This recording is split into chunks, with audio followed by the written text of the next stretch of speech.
Pilot को deputy CM और PCC अध्यक्ष पद से हटाया। डोटासरा बने नए कांग्रेस प्रदेश अध्यक्ष। बागी विधायकों के खिलाफ कार्रवाई करने का प्रस्ताव हुआ पारित। पश्चिम बंगाल में होने वाले विधानसभा चुनाव को लेकर राजनीतिक सरगर्मी तेज। कोलकाता में शुरू हुआ पोस्टर वॉर। वर्चुअल रैली के जरिए किया जाएगा डोर टू डोर संपर्क। लॉकडाउन की अफवाहों पर गृह मंत्री नरोत्तम मिश्रा का बड़ा बयान। बोले, लॉकडाउन को लेकर कोई भी फैसला शासन स्तर पर लंबित नहीं है।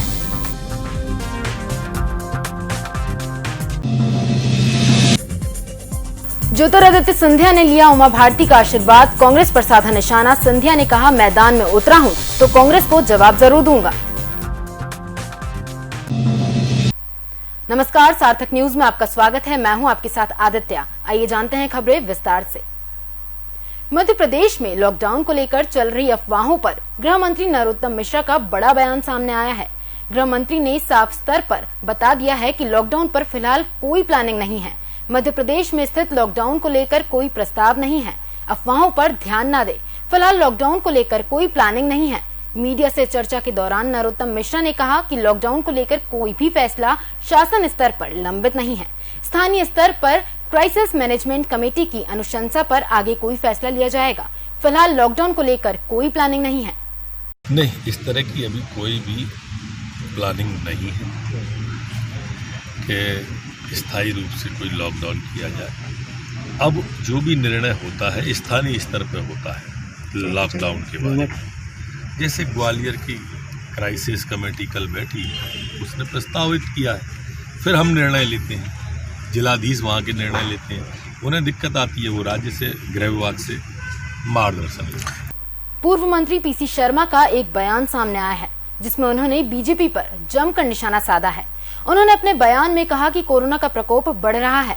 सरकार कोरोना के मुद्दे पर फेल हो गई है।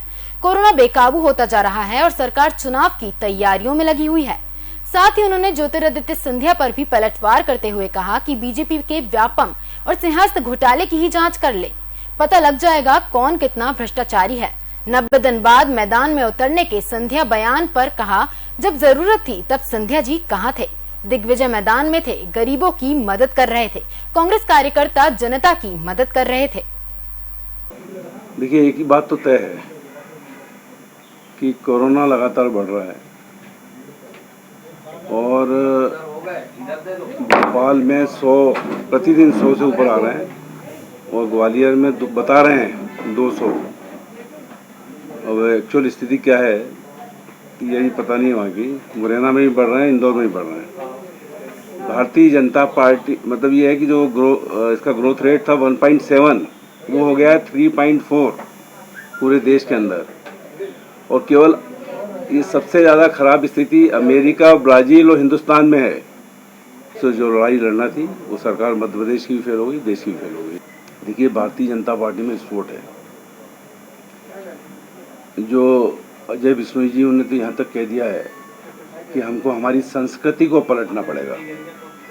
जो लोग यहाँ सीनियर बैठे हुए हैं उनको तो बीजेपी पूछ नहीं रही है, जो 6-6 बार के विधायक हैं। लेकिन आओ और पाओ, ये वाली संस्कृति शुरू हो गई। मैं समझता हूँ पूरी तरह से आज विधायकों की जो बदनामी हुई है, क्योंकि वहाँ राजस्थान में एक विधायक ने कहा कि हमारे राजस्थान के विधायक मध्य प्रदेश के विधायकों जैसे नहीं है। आज विधायकों पे जो कि जनप्रतिनिधि होता है, चुन के आता है, उसकी जो बिकने की खबर हुई है, उससे निश्चित तौर पर एक जनप्रतिनिधि के प्रति जनता की भावनाएं जो हैं वो मैं समझता हूँ कि एक अलग खराब भावनाएं हो गई हैं। और ये सब चीज़ें हम कि आपका जो मत था वो खरीदा और बेचा गया है, ये लेकर हम जनता के बीच में जाएंगे और ये कहीं कहीं जनता का अपमान है। ये लड़ाई लड़ेंगे और मानिए कि ये 25 की 25 सीटें में कांग्रेस की विजय होगी। सर, ज्योतिरादित्य सिंधिया मंगलवार सुबह विशेष विमान से भोपाल पहुंचे। इसके बाद वे सीधे पूर्व मुख्यमंत्री और भाजपा की वरिष्ठ नेता उमा भारती से मिलने उनके बंगले पहुंचे। उमा भारती ने उनका तिलक लगाकर स्वागत किया। इस मुलाकात को शिष्टाचार भेंट बताया जा रहा है।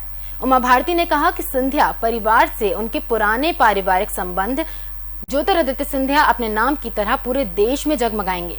कांग्रेस का पूरा संकट राहुल गांधी के कारण है। कांग्रेस में अच्छे नेताओं की कद्र नहीं है।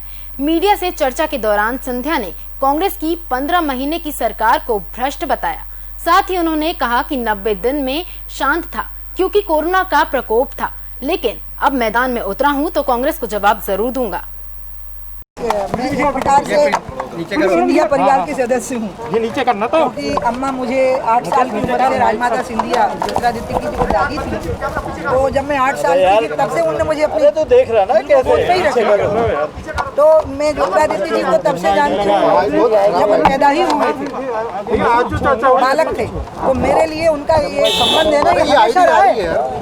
ये सारा संकट सिर्फ राहुल गांधी और उनके खानदान के कारण है, क्योंकि वो इतना अपमान करते हैं नौजवानों का, उनको इतना नीचा दिखाते हैं, उनसे इतनी ईर्ष्या रखते हैं, खुद काम करना नहीं चाहते, मेहनत करना नहीं चाहते हैं, और उनके साथ हैं करने वाले लोग ही सरकार में नहीं, ये वो चाहते हैं। तो तेजस्वी युवा बुद्धिमान नेताओं को बर्दाश्त नहीं कर पाए। उनकी इतनी बेइज्जती कि उनके सामने कोई रास्ता ही नहीं बचा लड़ाई और टकराव लेने का अपने हाथ। उमावती जी के साथ मेरा एक पारिवारिक संबंध सदैव रहा है, और आज भाजपा में प्रवेश लेने के बाद मेरा दायित्व बनता है कि मैं उनका आशीर्वाद लूं।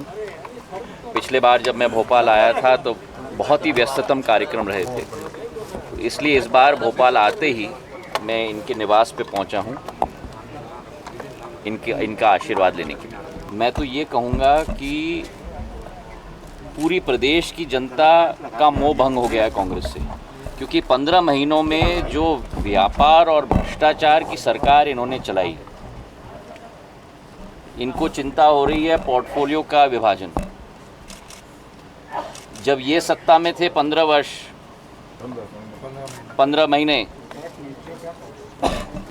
तब पूरा भ्रष्टाचार की सरकार चल रही थी वल्लभ भवन से।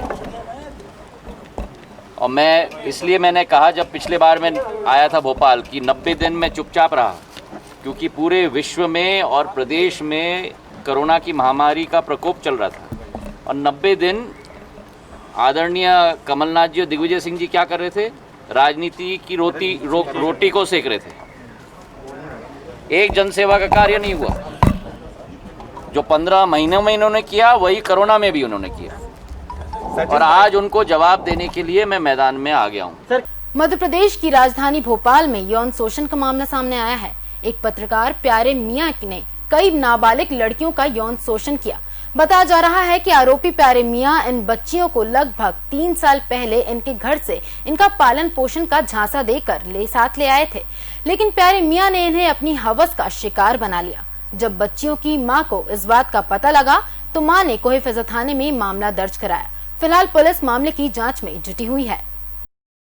प्यारे मियां के विरुद्ध माइनर नाबालिग लड़कियों ने कंप्लेन की है कि वो लगातार उनका यौन शोषण कर रहे थे, और अब तक लगभग ऐसी 5 लड़कियां सामने आ चुकी हैं जिनका लगातार प्यारे मियां के द्वारा यौन शोषण किया गया है।